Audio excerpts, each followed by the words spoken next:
तुम्ही खूप सारे मसाले भातच्या रेसिपीज तर बघितलेल्या असेल, पण आज मी एक वेगळी रेसिपी तुमच्याबरोबर शेअर करतोय.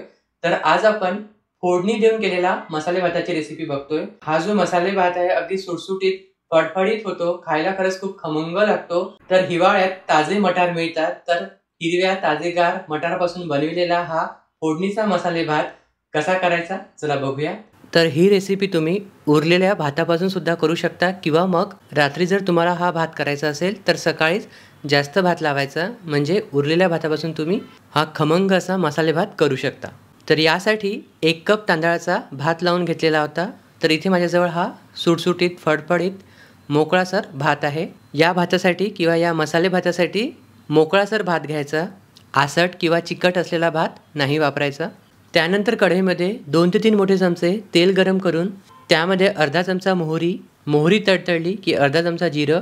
त्यानंतर इथे काही खडे मसाले घेतलेले आहे. 1 मोठा चमचा किसलेलं सुकं खोबरं आहे आणि कसुरी मेथी घेतलेली आहे. याची सुद्धा खमंग फोडणी करायची.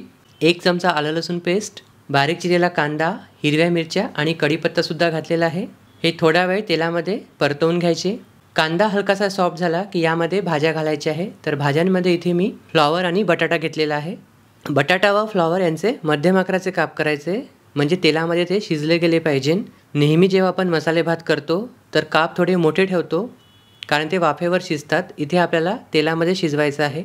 सोबतच यामध्ये 1 वाटी ताजे मटार घातलेले आहे, म्हणजेच वाटाण्याच्या शेंगांचे दाणे. तर हे तिन्ही जिन्नस आपण कच्चे वापरलेले आहे. हे तेलामध्येच आपल्याला शिजवायचे आहेत. यामध्ये वरतून चवीनुसार मीठ, भातामध्ये सुद्धा मीठ आहे, त्यानुसार अंदाज घेऊन बरोबर घालायचं. हे आता थोड्या वेळ तेलामध्ये परतवून घ्यायचं आणि गॅसचा फ्लेम अगदी लो करून यावर झाकण ठेवून बटाटा व गोबी पूर्णपणे शिजतपर्यंत आपल्याला शिजवून काढायचं आहे.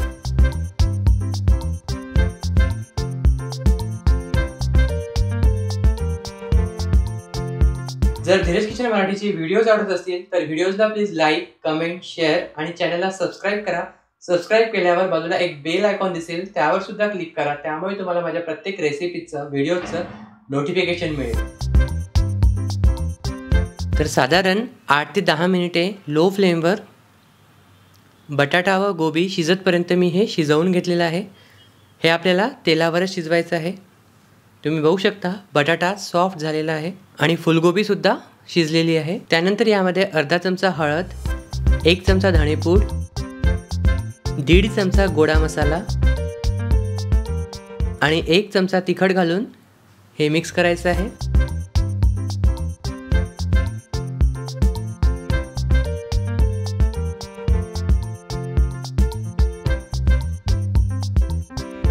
हे थोडा वेळ परतल्यावर यामध्ये आपल्याला शिजवलेला भात घालायचा आहे. एखाद्या वेळेस मसाले भात खायचं मन होते, त्यावेळेस जर उरलेला भात असेल तेव्हा ही रेसिपी तुम्ही करू शकता. आता हे लो फ्लेमवर आपल्याला परतवून घ्यायचं आहे. यामध्ये तेल बरोबर घ्यायचं, तेव्हाच बटाटा व फुलगोबी शिजते. त्यामुळे तेल वापरताना कंजूशी नाही करायची.